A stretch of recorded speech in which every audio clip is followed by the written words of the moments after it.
오늘 사무엘하 18장 말씀 함께 나누고 하나님 주시는 은혜 가운데 힘을 얻기를 원합니다.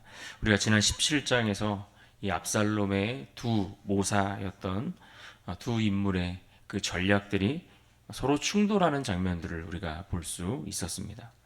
과연 누구의 전략이 누구의 계략이 성공할 것인가, 이것을 놓고 대립하는 그러한 구도 속에서 아히도벨의 계략이 아닌 후세의 전략이 채택되었던 것을 볼 수 있었습니다. 결국 이 일로 인해서 다윗은 그가 처해 있었던 위기의 상황들을 모면하고, 또 압살롬에게서 쫓기던 그런 상황들에 있어서 역전할 수 있는 어떤 하나의 계기와 발판을 마련할 수 있었다라고 볼 수 있습니다. 그런데 이 일이 참으로 놀라운 것은 아히도벨의 그 계략에 대해서 사무엘하 16장 23절에 언급하듯 하나님께 물어서 받은 말씀과 같다, 이렇게 높게 평가될 정도로 이 아히도벨의 전략은 항상 늘 뛰어났다라는 이야기입니다.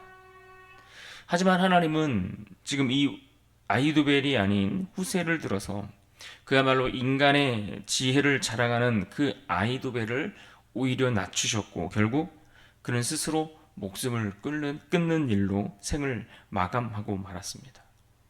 아무리 뛰어난 지혜라 할지라도 하나님이 함께 하시지 않으면 결국 무너질 수밖에 없다라는 것을 우리는 이 말씀 속에서 확인하고 또 교훈을 얻을 수가 있습니다. 이제 이어지는 본문 18장의 말씀을 보면 그렇게 하나님은 압살롬이라는 한 인물에 대한 그의 하나님 없이 교만하여 자신을 한없이 높이려고 했던 그의 삶에 대해서 그가 어떻게 비참한 최후를 맞게 되는지, 하나님의 지혜를 따르지 않는 자의 최후가 얼마나 허망하고 또 허탈한 것인가 하는 것을 우리에게 보여주고 있습니다. 오늘 본문 1절은 압살롬과 피할 수 없는 이 전면전을 위해서 다윗이 군사적인 준비 태세를 갖추고 있는 그러한 내용들로 시작합니다. 1절을 보십시오. 이에 다윗이 그와 함께한 백성을 찾아가서 천부장과 백부장을 그들 위에 세우고, 다윗은 지금 자신의 군대를 정비하면서 세 부대로 나누어서 요압과 또 그의 동생 아비새 그리고 가드 사람 이때에게 각각 지휘봉을 주어서 그들을 지휘관으로 세웠습니다. 그렇게 다윗은 단순히 도망자로서 지금 쫓겨다니고 있는 것이 아니라 지금 이처럼 군사를 직접 편성하여 그들에게 임무를 맡기고 그들을 이끌어가는 어떤 왕으로서의 면모를 계속해서 보여주면서 또 그도 동일하게 이번에는 그 전쟁 가운데 직접 참여하겠다라고 나서고 있는 상황입니다. 하지만 오늘 말씀 속에서 다윗의 신하들과 또 백성들은 직접 이 전쟁에 참여하려는 다윗을 만류합니다. 그래서 그들의 만류로 인해서 마하나임에 결국 다윗이 잔류하게 되는데, 이때 3절을 보시면 왕은 우리 만명보다 중하시오니 라고 표현했습니다. 여기서 이 중하다라는 단어를 주목해 보시면 귀하고 또 가치 있는 것, 이런 것들을 가리킬 때 쓰는 단어가 여기에 사용되었습니다. 그러니까 지금 백성들이 다윗과 함께 하는데 이 백성들은 다윗을 어떻게 여겼느냐, 단순한 지도자로 여긴 정도가 아니라 하나님이 그들 가운데 세우신 특별한 존재로 그를 여기고 대우했다라는 것입니다. 이를 통해서 오늘 우리가 잠시 생각해 볼 것이 있다면, 오늘날 교회와 또 믿음의 공동체 안에서 지도자들의 역할이 과연 어떠해야 하는가를 우리는 생각해 볼 수 있습니다. 더 나아가 하나님이 세우신 지도자와 또 공동체원들 사이에 그들의 관계가, 그들의 역할이 또 어떻게 그들이 서로를 위해 축복하고 기도하는 그런 아름다운 관계가 될 수 있을까를 우리는 한 번쯤 생각해보고 점검해 볼 필요가 있습니다. 결국 피할 수 없는 이 다윗과 그의 아들 압살롬 사이의 전면전이 그렇게 시작하게 되는데, 그 전쟁이 벌어졌던 장소는 에브라임 숲이었다라고 말씀해 주고 있습니다. 7절과 8절을 보십시오. 거기서 이스라엘 백성이 다윗의 부하들에게 패함에 그날 그곳에서 전사자가 많아 2만 명에 이르렀고 그 땅에서 사면으로 퍼져 싸웠으므로 그날에 수풀에서 죽은 자가 칼에 죽은 자보다 많았더라. 하나님이 이 싸움에서 다윗의 군대가 승리하게 하셔서 그곳에 전사자가 무려 2만 명에 이르렀다라고 했습니다. 그런데 특이한 것은 이 2만 명의 전사자들이 어떻게 죽었는가 보니 칼에 죽은 자보다 수풀에 죽은 자가 더 많았다, 이렇게 표현하고 있습니다. 그러니까 이 표현은 지금 하나님께서 다윗을 도와 그로 하여금 승리를 얻게 하셨는데 이런 자연과 같은 그런 환경, 상황들을 통해서 다윗의 군대가 승리하도록 하나님이 그들을 직접 인도하고 계신다라는 것을 보여주고 있는 것이죠. 또 압살롬이 노새를 타고 도망하다가 나무에 걸리는 장면을 볼 수 있습니다. 9절을 보실까요? 압살롬이 다윗의 부하들과 마주치니라. 압살롬이 노새를 탔는데 그 노새가 큰 상수리 나무 무성한 가지 아래로 지날 때에 압살롬의 머리가 그 상수리 나무에 걸림에 그가 공중과 그 땅 사이에 달리고 그가 탔던 노새는 그 아래로 빠져나간지라. 나무에 걸려 매달린 압살롬의 그 모습을 떠올려 보십시오.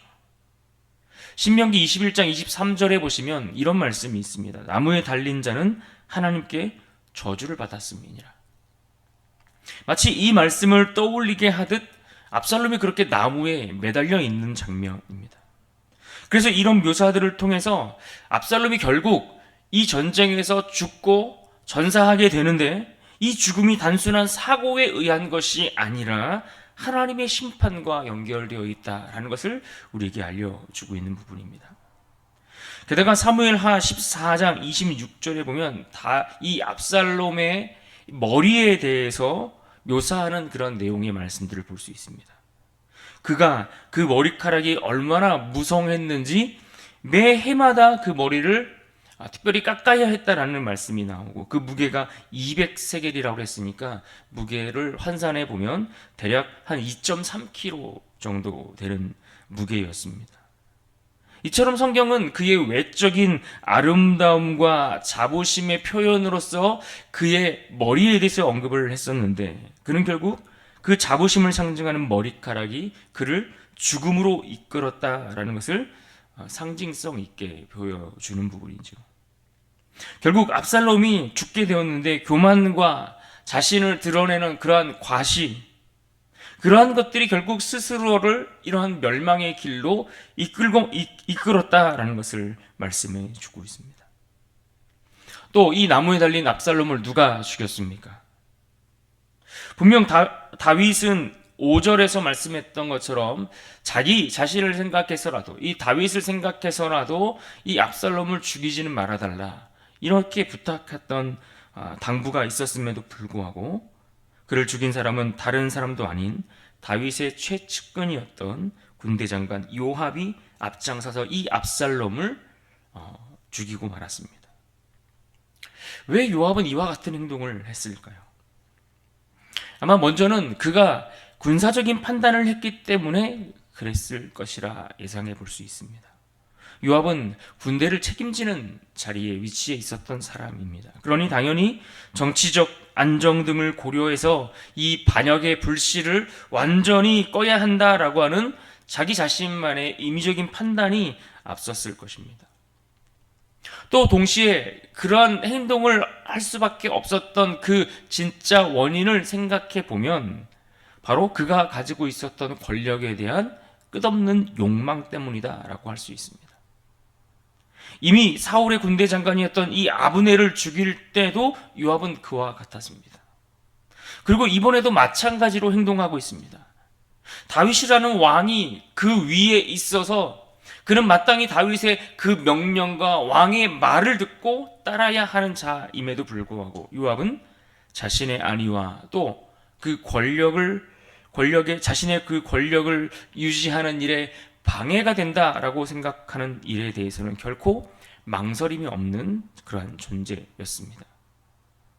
그래서 왕의 뜻보다 언제나 자기의 뜻이 앞섰던 것을 우리는 생각해 볼 수 있습니다. 그렇습니다. 그런데 이 요압의 모습을 우리가 가만히 들여다보면 우리도 그와 같이 동일한 실수와 그러한 연약한 모습이 우리 안에도 자주 드러날 수 있음을 우리는 기억해야 합니다. 공동체를 위하고 또 가정을 위하고 또 교회를 위하고 하나님 나라를 위하는 듯 하지만 언제나 우리의 모습 속에 하나님의 뜻보다 내 뜻을 더 앞세우고 그것을 우선순위에 두고 살아갈 때가 많이 있음을 발견하게 되죠.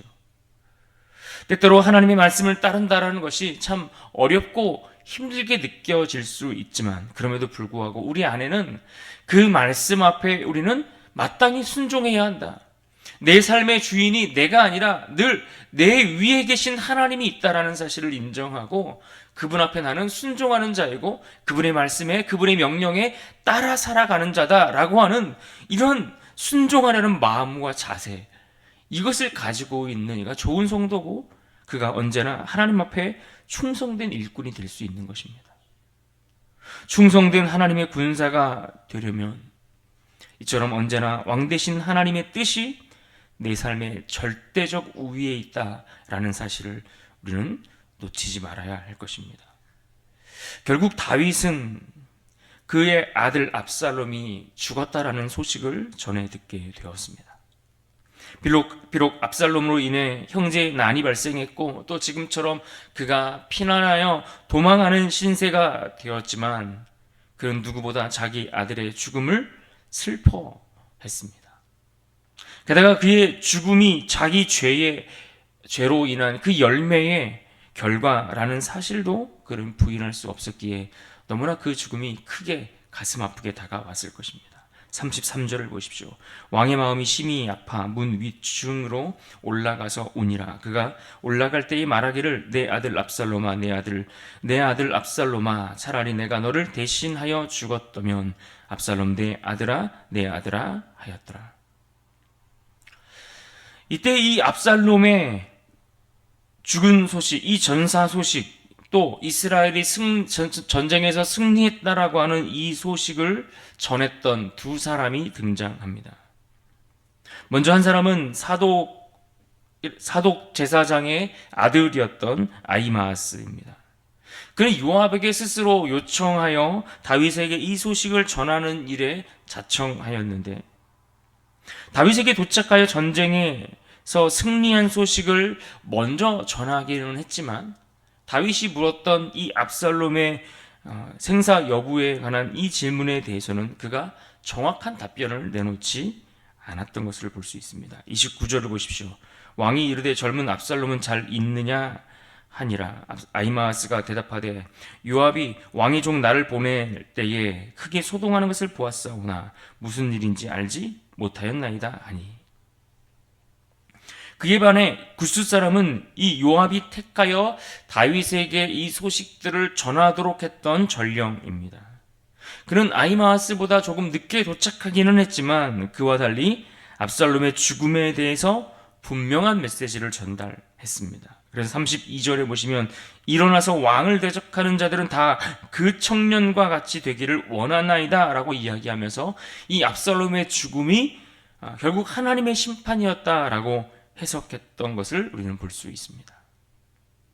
결국 두 사람이 동일하게 다윗에게 달려와서 소식을 전했는데 이 소식을 전할 때 이들이 얼마나 빨리 이들에게 전했는가 하는 이 속도의 문제도 중요한 문제로 다룰 수 있겠지만 그러나 중요한 것은 그들이 전했던 메시지의 내용이 무엇이었는가가 참 중요하다라는 것을 우리는 생각해 볼 수 있습니다. 복음이라는 것은 분명 기쁜 소식입니다. 그러나 우리가 이 복음을 전할 때에 우리 인간이 죄로 인해 맞이하게 되는 그 인간의 죽음, 이 죽음의 문제, 죄의 문제, 이러한 문제를 빼놓고 복음을 전한다? 이것은 사실 불가능한 일입니다.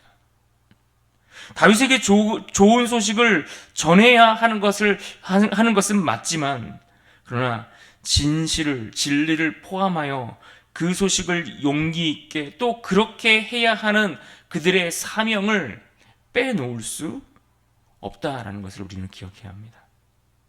물론 모든 상황을 배제하고 그저 상대의 처지를 무시한 채 무조건 사실만을 이야기해야 된다 라는 것을 이야기하는 것은 아니지만, 그러나 중요한 건 듣기 좋은 소식만을 전하는 것이 아니라 전해야 할 진리를 놓치지 않는 것이 또한 사명이라는 사실을 우리는 함께 잊지 말아야 할 것입니다. 결국 다윗은 압살롬의 죽음으로 인해 큰 슬픔을 겪습니다. 다윗의 이런 애통은 우리 하나님 아버지의 마음이 어떠한가를 우리에게 분명 보여주고 또 반영해 주고 있습니다. 그런 의미에서 오늘 우리가 기억하고 붙들어야 될 말씀이 있다면 오늘 본문 33절입니다. 우리 33절의 말씀을 다시 한번 함께 읽도록 하겠습니다. 33절 함께 읽습니다. 시작. 왕의 마음이 심히 아파 문 위층으로 올라가서 우니라. 그가 올라갈 때에 말하기를 내 아들 압살롬아, 내 아들 압살롬아, 차라리 내가 너를 대신하여 죽었다면 압살롬 내 아들아 하였더라. 하나님은 죄로 인해 멸망하는 인간을 보시며 이처럼 깊이 슬퍼하십니다. 우리 삶 속에 하나님의 뜻보다 내 생각과 감정을 앞세우는 순간이 있다면 오늘 말씀을 통해서 우리가 다시 겸손과 순종의 자리로 돌아올 수 있기를 간절히 바랍니다.